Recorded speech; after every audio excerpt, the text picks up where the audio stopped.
Olá, esse é o podcast Filosofia Pop. Eu sou o Murilo Ferraz e aqui comigo está o Marcos Carvalho Lopes. Hoje a gente recebe o Ricardo Tepperman. Ele é músico e antropólogo e está cursando doutorado no Departamento de Antropologia da USP. Ele é editor da revista OSESP, editor executivo da revista Novos Estudos e professor no programa de pós-graduação em Canção Popular da Faculdade Santa Marcelina. Além de ser autor do livro Se Liga no Som, As Transformações do Rap no Brasil. Esse é o nosso programa número 18 e hoje falamos sobre hip hop. Se você não conhece ainda o nosso site, pode visitar o filosofiapop.com.br e deixar o seu comentário. Tem sempre algum texto complementar lá no site. Siga a gente no Twitter, curta a nossa página no Facebook ou envie um e-mail para contato@filosofiapop.com.br. No Filosofia Pop a gente pretende conversar sobre temas filosóficos em uma linguagem acessível. A ideia também é usar referências culturais como filmes, músicas ou programas de TV para ilustrar alguns conceitos, dialogar um pouco com ideias mais próximas da gente. A cada 15 dias, sempre às segundas-feiras, a gente vai estar aqui para continuar essa conversa com vocês. Vamos então para a nossa conversa sobre hip hop.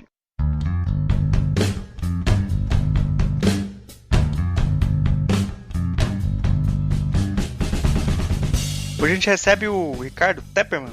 Ele é músico, é antropólogo, está fazendo doutorado no Departamento de Antropologia da USP, editor da revista OSESP, editor executivo da revista Novos Estudos e é professor no programa de pós-graduação em Canção Popular da Faculdade Santa Marcelina. Eu gostaria de pedir para você se apresentar aí pro pessoal, para quem não te conhece ainda, para saber quem você é, com quem você trabalha e tal, falar mais sobre você. Oi, Murilo e Marcos, pessoal, é um prazer conversar com vocês. Olha, você fez uma boa apresentação do currículo, né? Mas eu acho que é uma referência legal essa, de que eu trabalhei muito tempo como músico, então eu me formei em sociais no ano 2000. E aí, entre 2001 e 2009, eu fiquei basicamente trabalhando só como músico, tocando, tinha uma banda e tinha um trabalho também como compositor, autor e cantor, né? Então gravei uns discos, participei de um monte de festival, fiquei trabalhando como artista com música popular, né? E aí, em 2009, eu voltei para academia, fui fazer um mestrado que foi sobre rap, no Departamento de Antropologia lá da USP. Eu estudei, na verdade, as batalhas de improviso de rima, batalhas de freestyle, né? Principalmente aqui, uma batalha que acontece em São Paulo toda semana, no metrô Santa Cruz, desde 2006, então completa agora 10 anos a batalha do metrô Santa Cruz, e passei 2 anos fazendo campo lá na Santa Cruz, mas visitei várias outras batalhas em São Paulo, a Rinha dos MCs, a batalha na Casa do Hip Hop em Diadema, depois fui para o Rio, enfim, fiz uma pesquisa longa, a gente pode falar mais na sequência, mas para dizer então que aí fui fazendo essa ponte entre a atuação como músico e como pesquisador, mais nessa praia acadêmica, que foi dar nesse lugar aí que você descreveu do meu currículo hoje, que é como editor de 2 revistas, uma revista de música, que é a revista OSESP, da Orquestra Sinfônica do Estado de São Paulo, e outra que é a revista Novos Estudos SEBRAP.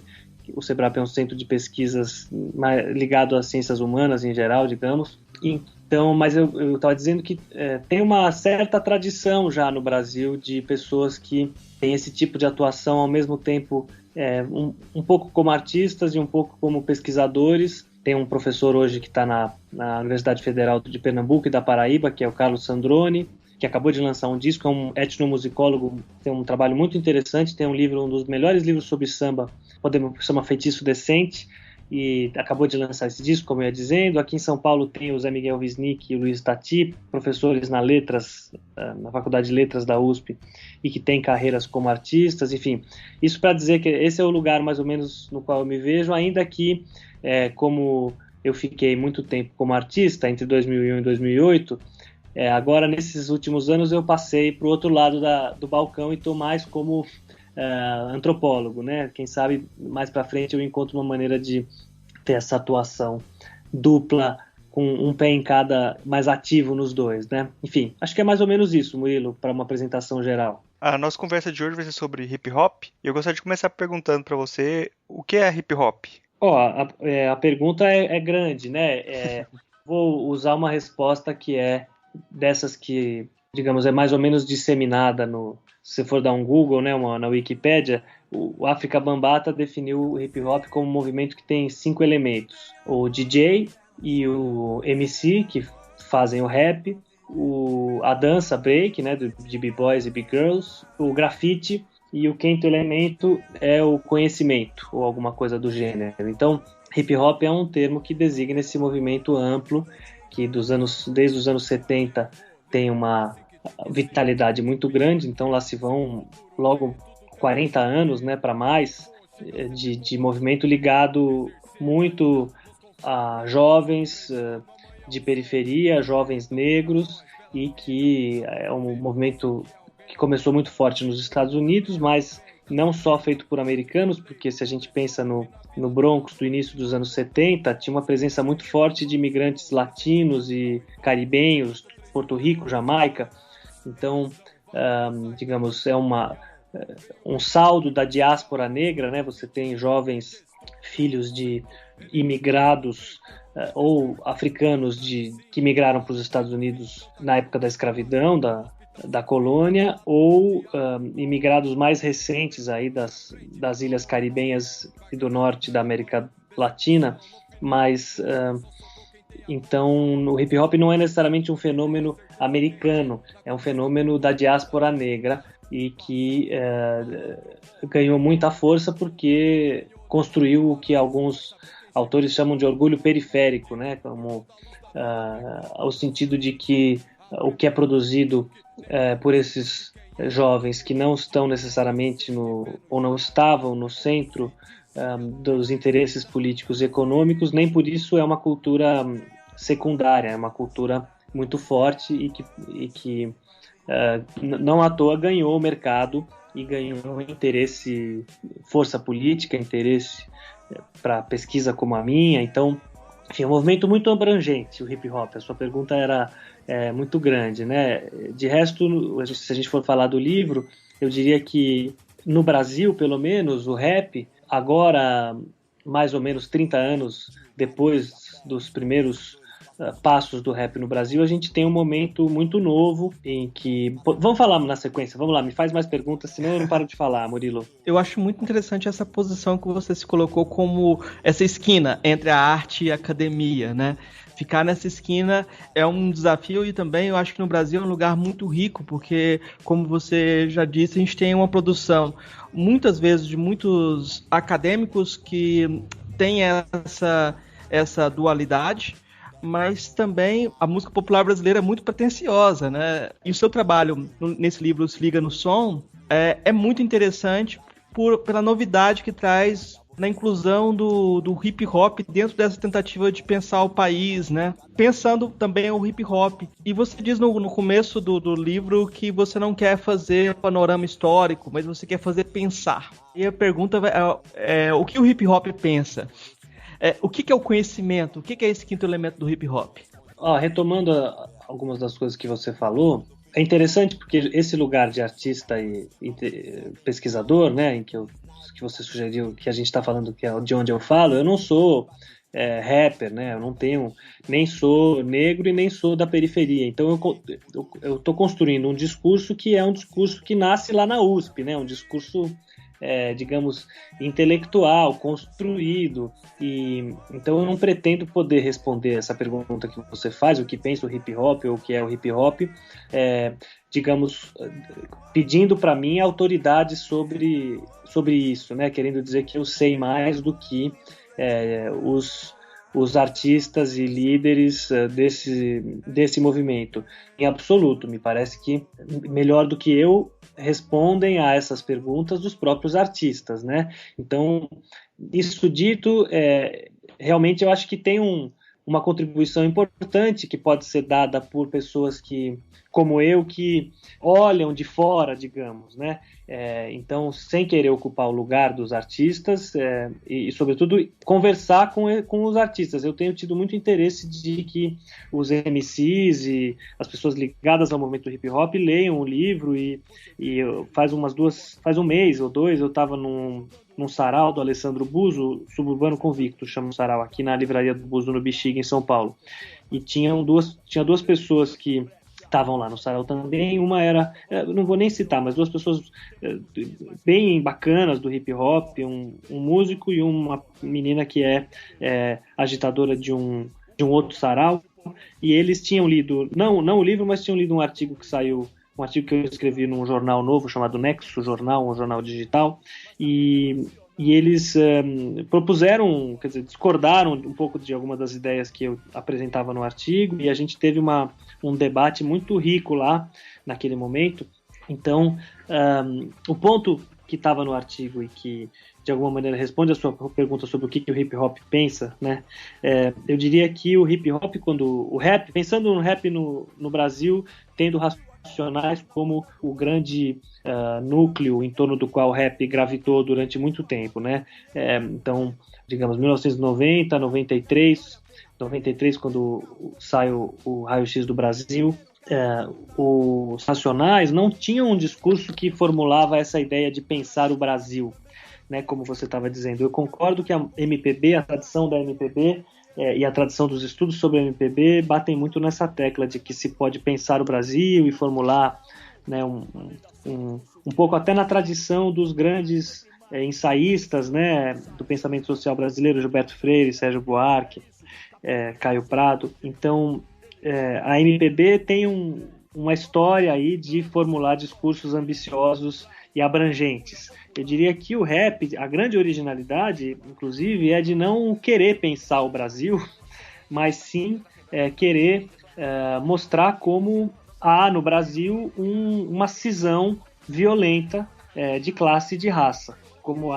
Então não se trata de formular um discurso geral, analítico do Brasil, ainda que o produto seja assim, né, algo que pode nos fazer pensar o Brasil, mas o discurso é um discurso que se posiciona de um ponto de vista de classe e de raça, que um nós, né, da ponte para cá ou da ponte para lá, quer dizer, identifica essa cisão fundamental na sociedade brasileira e diz que isso está errado e que não pode continuar assim, e se toma o partido dos pobres e dos pretos, digamos assim, né?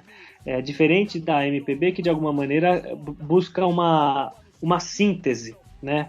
Então, digamos, a ideia da mestiçagem, estou simplificando um pouco, mas a ideia da mestiçagem brasileira, ou o grande mito da democracia racial brasileira, pode ser tido como uma ideia geral que paira sobre a MPB, enquanto que o rap surge como a denúncia de que isso é uma bobagem. Tem na música, no rap Racistas Otários, do disco Raio-X do Brasil de 93, os Racionais tiram sarro literalmente da ideia de democracia racial, né? Então me parece que se eu posso de alguma maneira responder a pergunta o que o hip hop pensa, o hip hop, sobretudo nessa vertente aí que marcou essa grande curva do rap no Brasil, tendo Racionais como norte, né? Pensa que o Brasil é um país violento, racista, inaceitável, né? Digamos, para ser muito sintético. E eu diria que a hipótese que está no livro é que há um ciclo que se completa agora no início dos anos 2010 e que o rap deixa de ser esse lugar de demarcação racial e de classe tão forte para, com alguns ganhos e algumas perdas, integrar o mercado da música, que é se tornar mais um gênero da música brasileira, e que pode ser um gênero que tem características políticas de um discurso um pouco como eu ia descrevendo, mas que não tem mais essa força que teve no começo dos anos 90, nem deve se esperar do rap isso, porque o Brasil mudou, a indústria da música mudou, quer dizer, enfim, mas isso é uma segunda parte da conversa. O hip hop, quando ele começa, assim, ele já começa com essa força política toda, ou ele começa mais como diversão das pessoas? Como é que você vê isso? Então, eu diria que eu concordo com você, como você formulou a pergunta, destacando que, pensando no rap no Brasil no início dos anos 80, ou mesmo nos Estados Unidos no início dos anos 70, digamos, o que era cantado não eram letras políticas, explicitamente políticas. Então, o rap se politiza, de fato, no fim dos anos 80.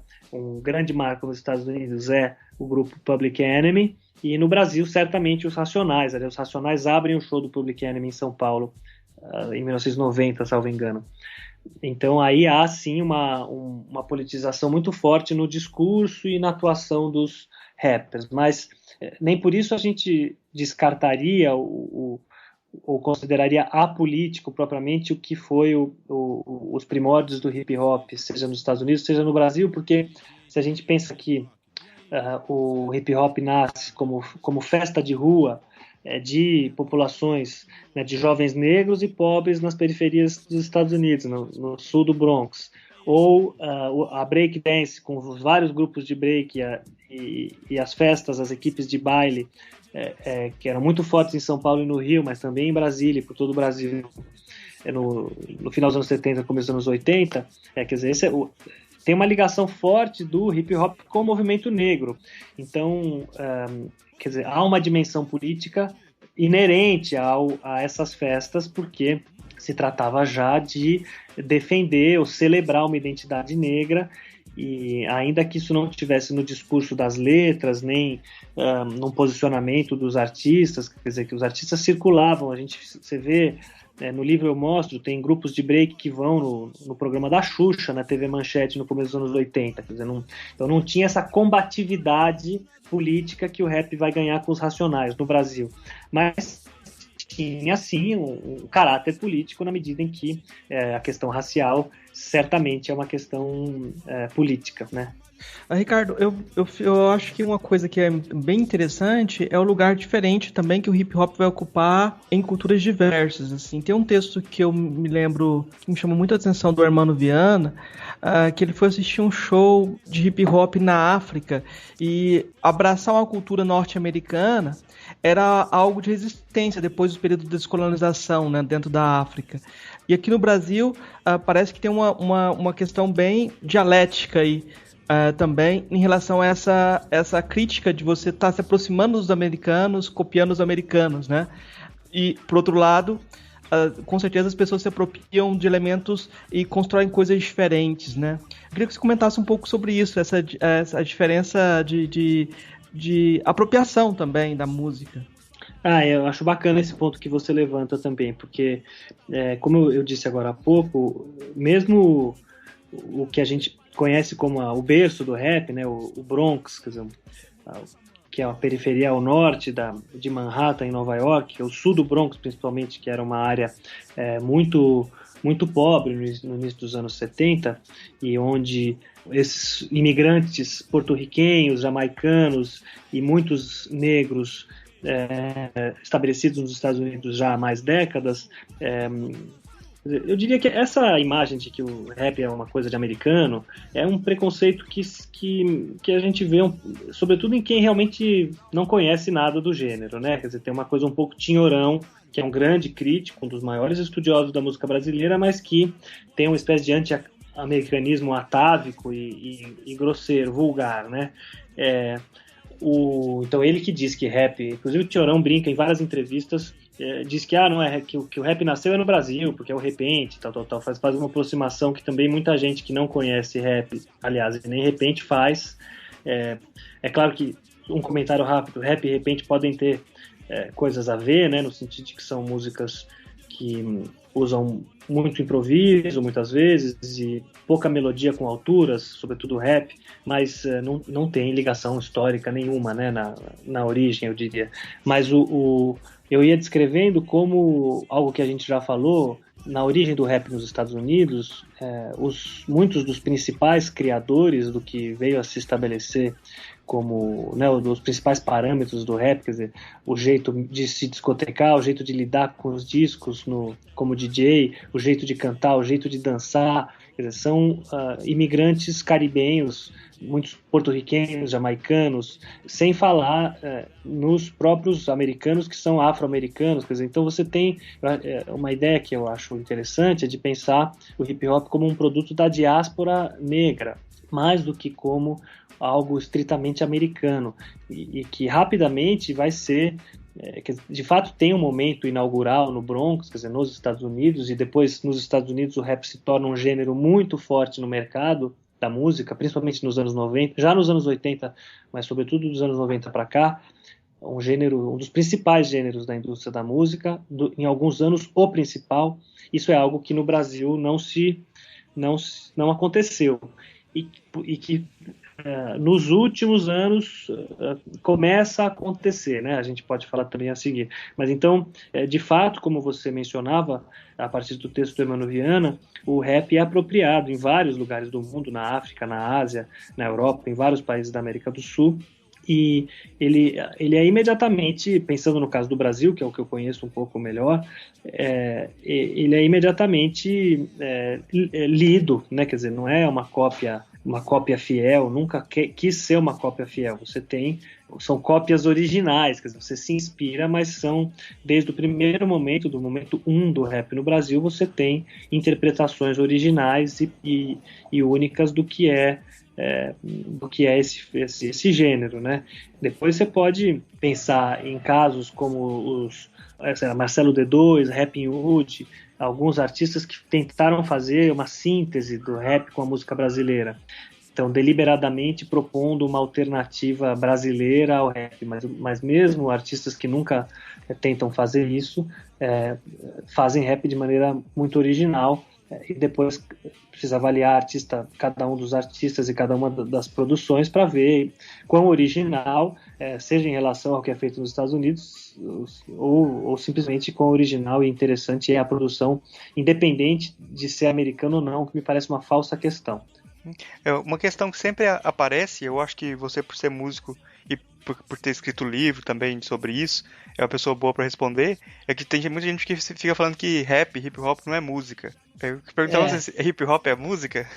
Então, isso aí tá no livro também, né? Realmente é algo que de vez em quando a gente ouve, sei lá, né? No geral, pessoas mais velhas, ou mais às vezes pessoas mais velhas. E no livro eu brinco que, ao longo do tempo, você tem novas manifestações musicais, quando surgem, tendem a ser rechaçadas como não música, né? Você tem em vários momentos da história coisas desse tipo, desde a Sagração da Primavera do Stravinsky, em 1912, até o rock and roll dos anos 50 nos Estados Unidos, ou o rap, por exemplo, e mais recentemente o funk. Muitas vezes no caso do rap e do funk, claramente tem um preconceito de classe e de raça que se coloca, né? Você desautoriza, quer dizer, no geral, quem diz que rap não é música é branco e rico.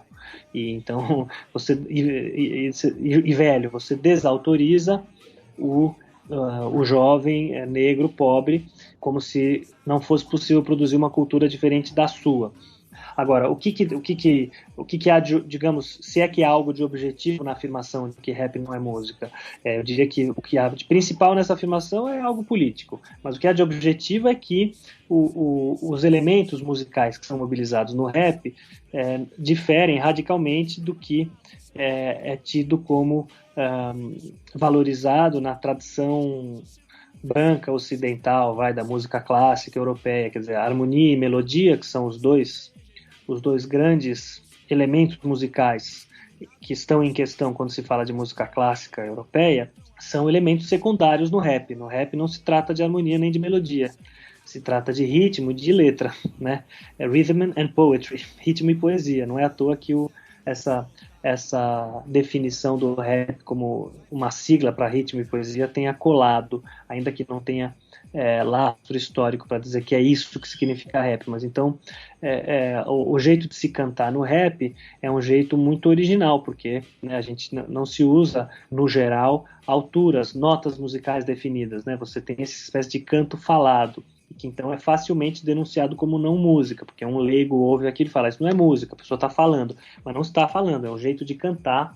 E aí as técnicas de flow, como o pessoal chama no rap, quer dizer, de como excandir as sílabas, como você colocar as palavras ritmicamente, achar o timbre, achar a pronúncia de cada uma delas, quer dizer, é uma arte complexa, difícil e que não à toa alguns fazem muito bem e muitos deixam a desejar. Então, quer dizer, eu descartei primeiro a ideia de que rap não seja música, é óbvio que é, e depois tentei explicar. No livro eu explico com muito mais calma quais são as características musicais do rap e por que é que pode colar essa ideia de que não seja música, mas é óbvio que é música, para mim nunca esteve em questão. Essa polêmica é até interessante porque eu trabalho aqui na Universidade da Integração Internacional da Lusofonia Afro-Brasileira, chamada Unilab.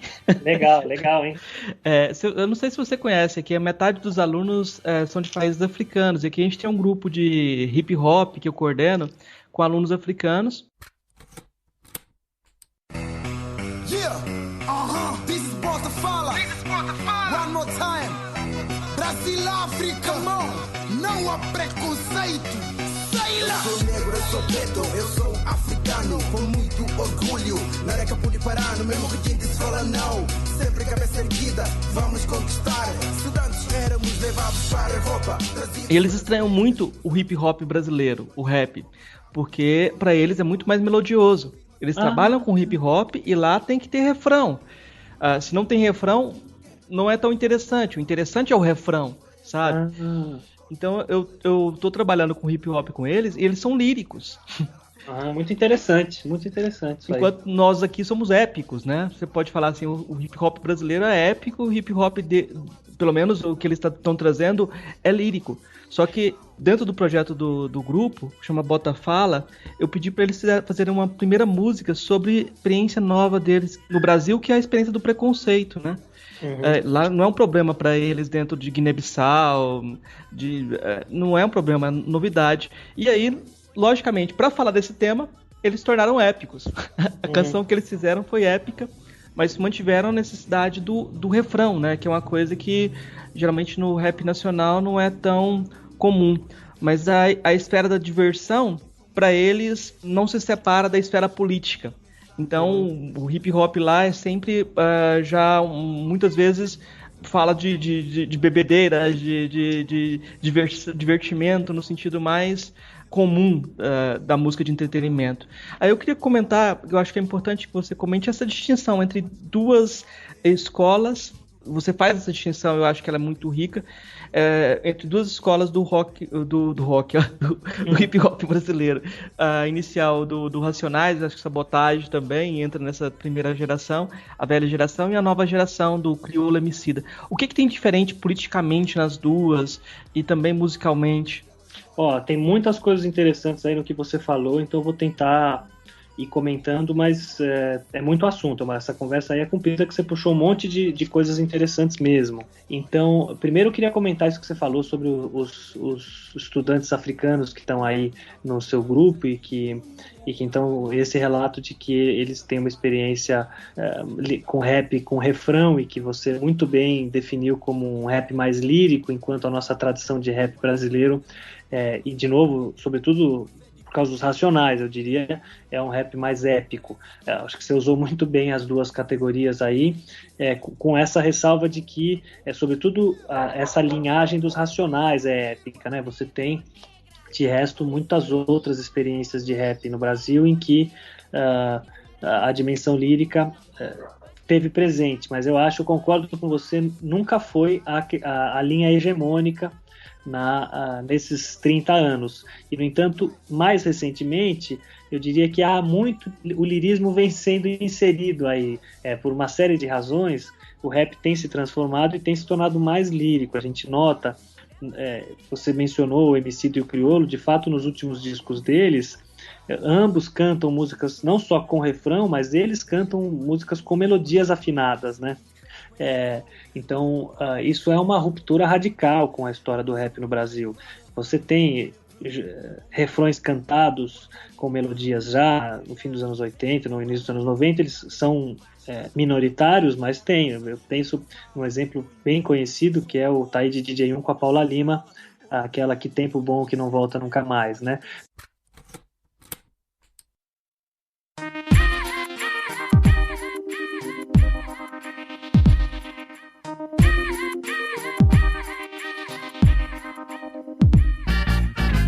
Que saudade do meu tempo de criança, quando eu ainda era pura esperança. Eu via minha mãe voltando pra dentro do nosso barraco com uma roupa de santo debaixo do braço. Eu achava engraçado tudo aquilo, mas já respeitava o barulho do atabaque. E não sei se você sabe a força poderosa que tem na mão de quem toca. Um toque caprichado o santo gosta. Então me preparava pra seguir o meu caminho, protegido por meus ancestrais. Muitas vezes os refrões eram cantados por mulheres.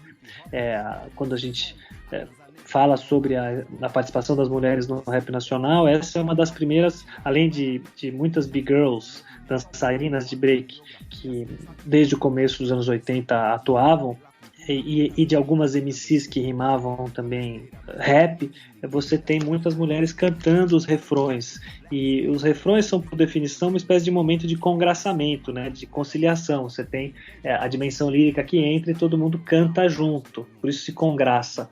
E o rap, essa vertente hegemônica sobre a qual a gente estava falando, que você muito bem definiu como épica, tem essa característica de que não concede o momento de congraçamento, porque se trata de fazer uma denúncia radical e digamos, sem concessões da situação brasileira, né? Quer dizer, da situação de violência e de cisão e de oposição de classes, etc. Então, tentando responder, né, ao que você mencionou, essa dimensão de diversão que é forte no rap africano, como você contou, esteve presente no início dos anos 80 e esteve latente durante as décadas seguintes, e mais recentemente volta ao centro do palco. E eu acho que é uma das questões que está na crista da onda hoje, quando a gente vê o espaço que o funk tem tomado. E tem um estudo interessante feito na cidade de Tiradentes, aqui na Zona Leste de São Paulo, pela antropóloga Rose Satico, professora lá na USP, em que ela entrevista jovens rappers que sinalizam que o rap tem perdido espaço para o funk, justamente porque as pessoas querem se divertir. Então tem até a ver com um novo momento do Brasil, em que, né, a partir da segunda metade dos anos 2000, você tem uma ascensão importante de camadas da sociedade para padrões de consumo mais elevados, e que, então, mesmo uma situação de maior democracia política, inclusive. Então, quer dizer, o rap, o sentido político se esvazia um pouco, o que não é um problema, na verdade. É porque o país melhorou um pouco que a dimensão política do rap perde um pouco de força. Há muito interesse ainda no rap, mas é outra coisa. Acho que tentei comentar as coisas que você falou, Marcos, que, como eu disse, concordo e me interesso muito pelos assuntos que você puxou. Eu acho que só uma coisa assim que eu acho que é um destaque, uma coisa que você deixa destacado no texto, essa diferença entre a postura revolucionária e independente do Racionais no início, e uma postura agora muito mais, vamos dizer assim, de autoconsciência em relação ao mercado, né? Essa mudança entre a velha e a nova geração. Queria que você comentasse um pouco sobre isso também, que acho que complementa. Né? Complementa, sim. Esse é um argumento, eu tento dizer isso de maneira nuançada, porque senão as pessoas, por exemplo, como aconteceu algumas vezes nesses debates em que eu participei, ou em coisas na internet, as pessoas acham que eu estou ou defendendo a nova geração ou atacando a nova geração. Eu não estou fazendo nenhuma coisa nem outra. Eu estou tentando analisar, né? Eu não estou nem dizendo que eles são melhores nem piores do que os Racionais. Mas então, grosso modo, o argumento tem 3 pontos. Você já tocou em alguns deles. Primeiro, eu diria que tem quer dizer, o país mudou. Por que o país mudou? Porque você tem, na geração dos Racionais, entre os integrantes dos Racionais, nenhum deles concluiu o ensino médio.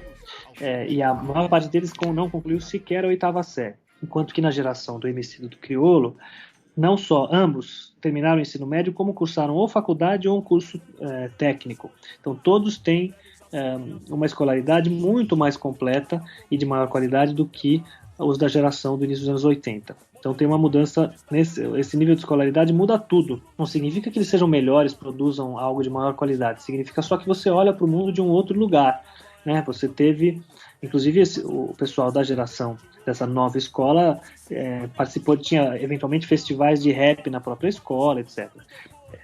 Outra dimensão que diz respeito a mudanças no país, não só o acesso maior a bens de consumo, como o acesso a computador e internet, quer dizer, uma mudança não só do país, mas do mundo. Você, na virada dos anos 90 para os anos 2000, passou a poder, seja com computadores em casa, seja em lan house, com a democratização da internet de banda larga, produzir rap, ouvir rap, divulgar rap, sem depender de intermediação, sempre depender de comprar disco importado, sem depender de comprar equipamento de som, depender de estúdio, de gravadora. Quer dizer, há uma mudança que é não só do Brasil e do mundo, mas especificamente da indústria da música. E aí eu passo para a segunda parte do argumento, que é essa, quer dizer, quando os Racionais surgem, você tem a indústria da música no seu auge, né? Quer dizer, o disco é um produto que gerava muito dinheiro, e o acesso a um contrato com uma gravadora ou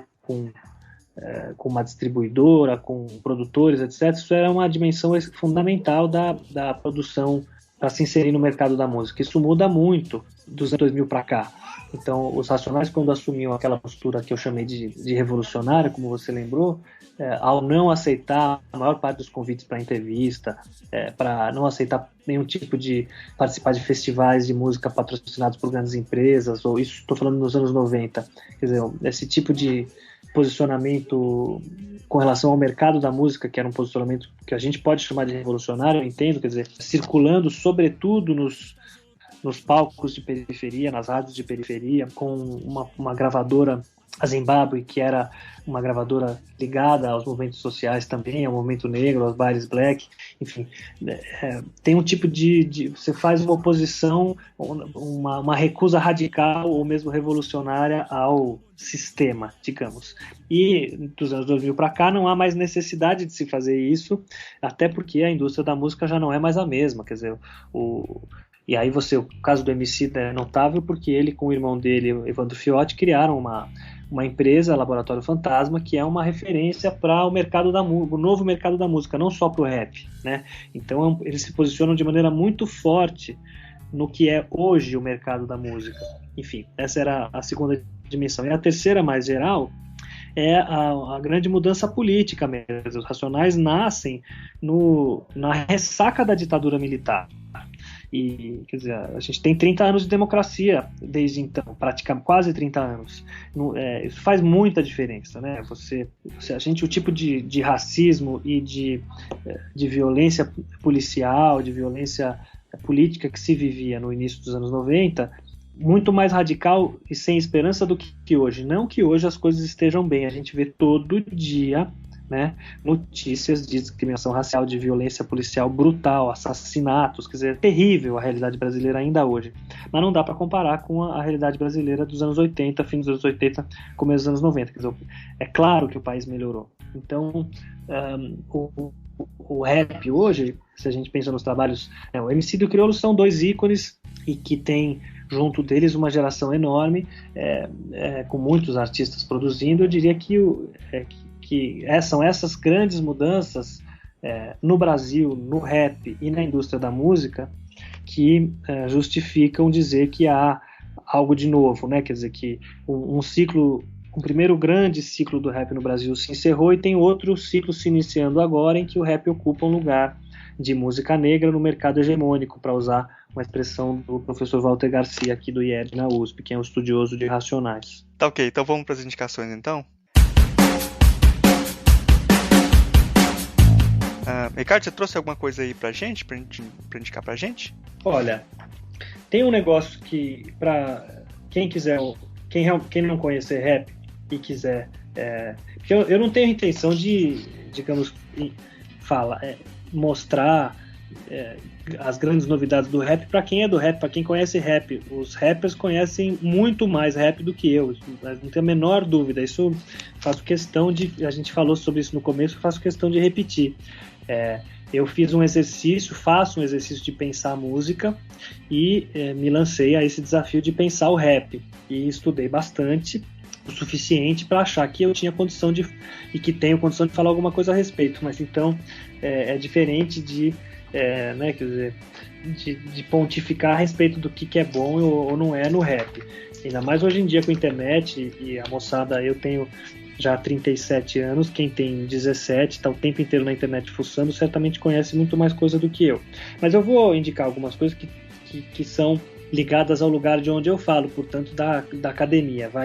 Tem um jovem professor de sociologia chamado Gabriel Feltran, que tem estudado rap, entre outras coisas. Na verdade ele estuda sobretudo periferia, e ele publicou algumas coisas sobre rap. Tem um artigo muito interessante que chama Sobre Anjos e Irmãos, saiu na revista do IEB em 2013. Nessa mesma revista tem um artigo meu chamado Improviso Decorado. Então isso num Google rápido vocês podem achar, está disponível em PDF de graça. Gabriel Feltran, o artigo é sobre Anjos e Irmãos. Anjos, ele está pensando no Charles Anjo 45, do Jorge Ben, e Irmãos, os irmãos mencionados, os manos do Racionais MC, e ele fala dos irmãos do PCC, está falando de violência na periferia e do Partido do Crime, quer dizer, relações do rap com o crime, que é um assunto bem difícil de se lidar. Esse é um artigo muito bom. Tem um artigo interessante também, que é da Maria Rita Kell, uma psicanalista que escreve com alguma frequência na imprensa. Ela tem um artigo chamado Radicais, Raciais, Racionais, que também está disponível na internet. É um texto muito interessante, ela fala nisso, que eu mencionei, o orgulho periférico, né? É um texto muito bom. O professor Walter Garcia, do IEB, tem vários artigos sobre racionais. Vocês podem também, com o Google rápido, encontrar Walter Garcia. Eu menciono um artigo sobre Diário de um Detento e outro sobre uma cena de fim de semana no parque. Então são 3 autores que, digamos, de alguma maneira como eu, falam da academia sobre rap. Porque de resto, eu acho que os ouvintes aí... tem mais uma coisa só, realmente, para alguém que esteja ouvindo esse papo e não conheça nada de rap, eu fiz no site da Companhia das Letras, no blog da Companhia das Letras, a pedido da editora, eu fiz uma espécie de playlist com breves comentários e links para vídeos na internet em que então, as coisas que eu vou... mais ou menos os artistas, os temas sobre os quais eu trato no livro, eu coloco nesse post aí no blog da Companhia das Letras uma observação e aí o link para o vídeo. Então é um jeito de refazer o percurso do livro tendo acesso aos áudios.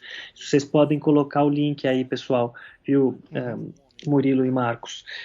Então isso fica uma dica mais ligada aí aos áudios, né? E aí uma última dica é que vocês, ouvintes, procurem cada um no seu pedaço do país e ouvir ou presenciar uma batalha de improviso de rima, uma batalha de freestyle. A maior parte das capitais brasileiras e muitas cidades do interior dos estados tem batalhas de freestyle que acontecem com alguma regularidade, e é uma experiência sensacional, os MCs improvisando um contra o outro, muito divertido, com muita inteligência, muita musicalidade. Então é um jeito de se fazer música, mais uma vez fora do mercado, tal, e que me parece muito, muito interessante. Acho que é isso. Marcos, você tem alguma indicação pra gente, Marcos? A indicação principal é o livro Se Liga no Som, do Ricardo, que a gente comentou várias vezes aqui, Ricardo Tepperman. Então esse livro vai ter, muitos assuntos a gente tocou de leve aqui, a questão da violência, a questão das batalhas, muito mais detalhes você vai encontrar no livro. Então eu indico para todo mundo esse livro, que eu acho muito importante dentro da literatura sobre hip hop no Brasil. Aí eu vou indicar alguns outros livros: Batidas, Rimas e Vida Escolar, Pedagogia Hip Hop e as Políticas de Identidade, Mark Lamont Hill, da Vozes, que saiu há pouco tempo. Letramentos de Resistência, da Ana Lúcia Silva Souza. Esses são pesquisadores brasileiros. A Ana Lúcia era da Unilab e agora está na UFBA. E um que saiu há pouco tempo também, a Rap Política, do Roberto Camargos. Ele pega uma perspectiva mais, vamos dizer assim, ele vai retratar um hip hop um rap mais radical, né? Ele vai focar nesses grupos mais revolucionários, né? Que vão muito contra o sistema de mídia, etc.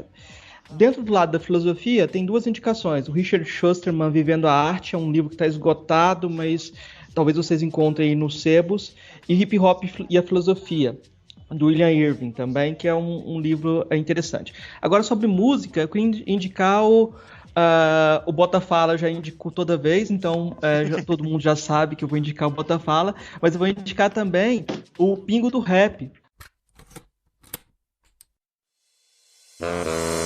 Vida pra mim não tem preço, pra muitos não vale nada, achando está acima de todos, com a mente enganada. As classes são separadas por condições, não por cor, e a parte mais humilhada é a classe do trabalhador, que enfrenta busão lotado, fogo cruzado também, e mesmo assim vence o medo e chega na estação do trem. Eu não posso ser estudado, mas a vida... O Pingo do Rap é ele era do funk da primeira geração do Rio de Janeiro e fez essa migração para o rap, né? Então, o trabalho dele é muito interessante, retratando a periferia do Rio de Janeiro. Para ele não tem diferença entre rap e funk. Então, é uma coisa, eu acho que até pouco estudada ainda, né? Esses funkeiros que não fazem essa diferença entre funk e rap, que usam, então, o rap, mudam a batida de fundo, mas fazem essas letras sociais engajadas, né? Então, essas indicações. Bacana. Nós estamos chegando no final do programa. Queria agradecer muito o Ricardo Tepperman por ceder esse tempo aqui pra gente, foi muito bom. O espaço está sempre aberto para você, se sempre você desejar divulgar alguma coisa. Eu queria abrir espaço aqui para você divulgar seu trabalho também, deixar algum contato, o pessoal quiser falar com você. Acho que o melhor jeito é Facebook, né? Eu tenho estado um pouco ausente porque eu estou terminando meu doutorado, então às vezes eu assassino a minha página de Facebook para poder me concentrar. Eu tinha inclusive assassinado a página, por isso que vocês não me acharam hoje lá. Mas no geral eu estou no Facebook, então é o jeito mais fácil de achar, porque é uma plataforma universal, né? E vai ser um prazer conversar. Um dos assuntos que eu mais gosto é esse. Muito obrigado aí pela sua presença, a conversa foi ótima. Obrigado vocês pelo convite, muito interessante a conversa. Valeu, obrigado. Beleza. Valeu, pessoal. Eu peço para você que está ouvindo comentar no nosso site, o filosofiapop.com.br. A participação de vocês é muito importante, é o que dá força para a gente continuar o nosso trabalho. Se você quiser, pode mandar também um e-mail para contato@filosofiapop.com.br. Lá no site a gente coloca todas as referências citadas aqui no episódio e também os links para as nossas redes sociais e página no Facebook. Se você quiser ajudar a gente, você pode compartilhar os episódios com os amigos e também avaliar no iTunes. Isso ajuda muito a gente subir na classificação deles e trazer muito mais ouvintes. Obrigado a todos e daqui a 2 semanas a gente está de volta. Eu incentivo de tudo. Vida pra mim não tem preço, pra muitos não vale nada, achando está acima de todos, com a mente enganada. As classes são separadas por condições, não por cor, e a parte mais humilhada é a classe do trabalhador,